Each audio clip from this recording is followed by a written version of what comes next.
By the end of May 1940, Adolf Hitler had conquered almost all of Western Europe. The only country still resisting was Great Britain.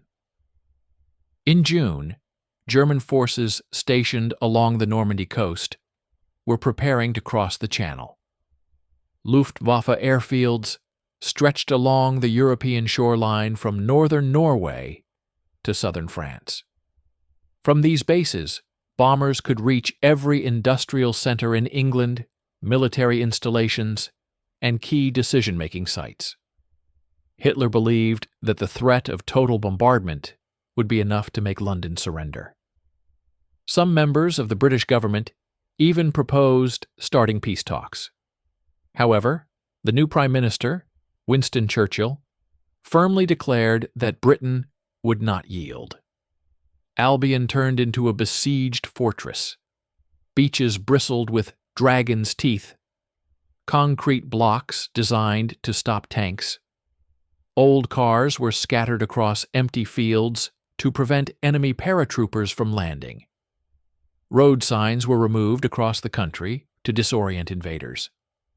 British aerial reconnaissance spotted a huge concentration of landing craft in French ports, enough to ferry 260,000 German troops. The planned invasion was given the codename Operation Sea Lion. For it to succeed, German forces first had to destroy the Royal Air Force. In 1939-1940, German pilots had often wiped out enemy aircraft right on their airfields. Luftwaffe commander Hermann Göring was certain the same strategy would win air superiority over Britain.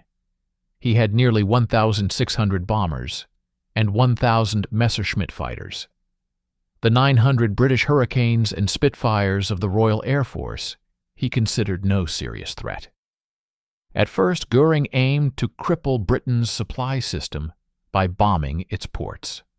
On July 10th, 26 German bombers attacked a British convoy in the Strait of Calais, escorted by about 50 fighters. Unexpectedly, they were intercepted by 6, then 20 more, Hurricanes. A fierce dogfight followed. Of the 150 bombs dropped, only one hit its target. The British lost 1 fighter, the Germans 4 bombers, and 3 Messerschmitts. This was the opening clash of what would become the monumental Battle of Britain. The British fighters intercepted their enemies thanks to more than luck. Along the coast stood secret towers, radar stations. This innovation warned the RAF about incoming enemy aircraft, their numbers, and direction. The system had one weakness. Once planes flew past the coast, the radars became useless. Overland, thousands of observers armed with binoculars scanned the skies and immediately reported sightings to operational centers, which were spread across different regions. Alarms were then relayed to airfields, from which fighters took off within minutes. Through the second half of July, the Luftwaffe continued its raids on ports. Britain struggled with too few planes and too little time. To attack effectively, fighters needed to climb above the bombers, but gaining altitude took 20 minutes, while the enemy crossed the channel in 10. Ammunition was scarce, so every shot had to count. In 3 weeks, the RAF lost more fighters than the Germans, but they managed to destroy over 100 bombers. Göring's initial plan had failed. Britain could not be knocked out in a single blow.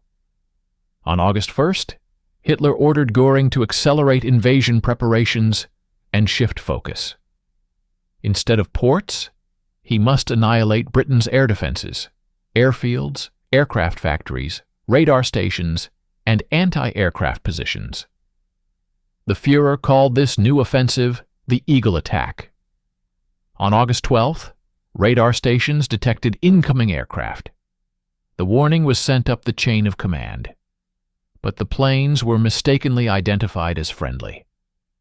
Minutes later, bombs fell on 4 radar stations around Dover. The attempt to blind Britain's air defenses failed. By the next morning, 3 of the damaged stations were operational again. On August 15th, the Luftwaffe launched its largest-scale assault yet, this time on airfields themselves. Bombers from Norway and Denmark attacked Scotland for the first time. British fighters scrambled into the sky. From morning until late evening, waves of German aircraft filled the air. Despite heavy pressure, the RAF held the line. The toughest day came on August 18th. Several airfields and 1 major operation base were destroyed, but at the cost of 75 German bombers. Many more returned badly damaged and never flew again. To continue the campaign, Göring changed tactics. He ordered his fighters to stay close to the bombers and not break formation to chase British aircraft. This stripped the Messerschmitts of many advantages, forcing them to fly slowly at the bombers' pace. The attacks continued relentlessly. British pilots flew sortie after sortie without rest. Aircraft and personnel were stretched to the limit. Pilot training time dropped from 6 months to just 2 weeks. Inexperienced flyers died quickly, and fatigue among veterans became critical.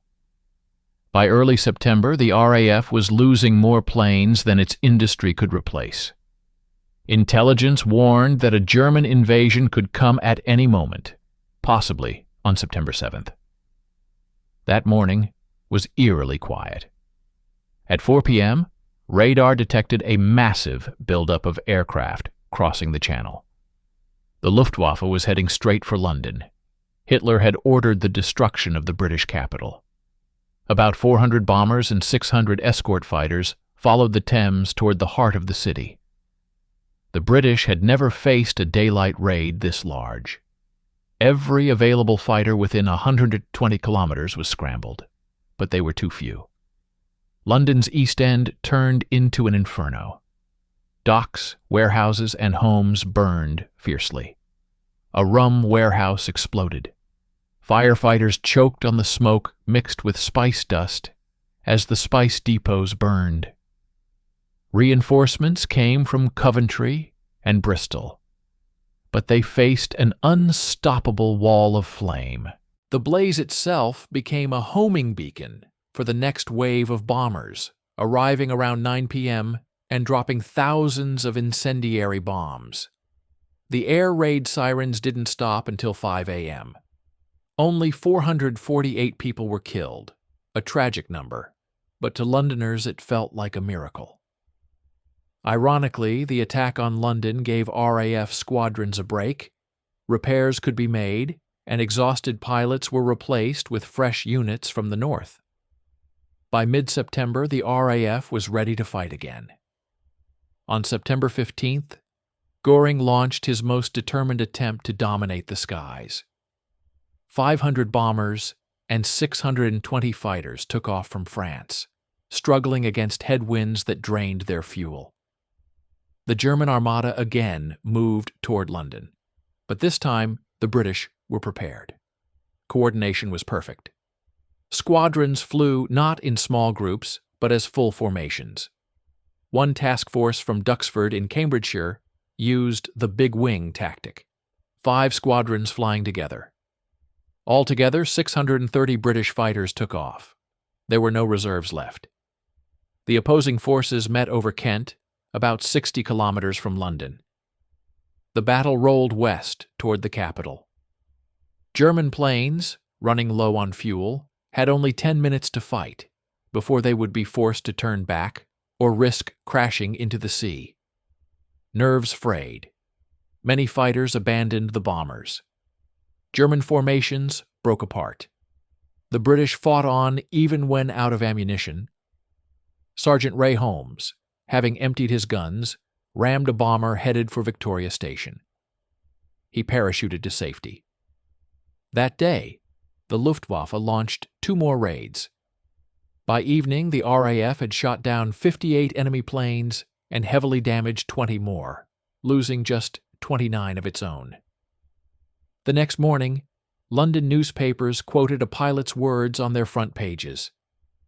I was doing the most important job in the world. I was only defending my home. September 15th marked the turning point. The Luftwaffe suffered a decisive defeat. Germany had lost the chance to invade.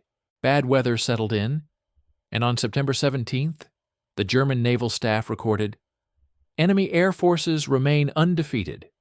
The Führer has decided to postpone Operation Sea Lion indefinitely." Daylight raids on Britain stopped. Night bombings continued into late 1940 and 1941, but they no longer had strategic importance. By the end of October, the Battle of Britain was over. It had lasted 114 days and claimed the lives of 544 RAF fighter pilots, Britons, Canadians, New Zealanders, Poles, and Czechs. German losses were nearly 5 times greater. Some 2,500 Luftwaffe airmen killed or missing. The events of June through September 1940 shattered the myth of Nazi invincibility and laid the first stone in the Allies' eventual victory in World War II.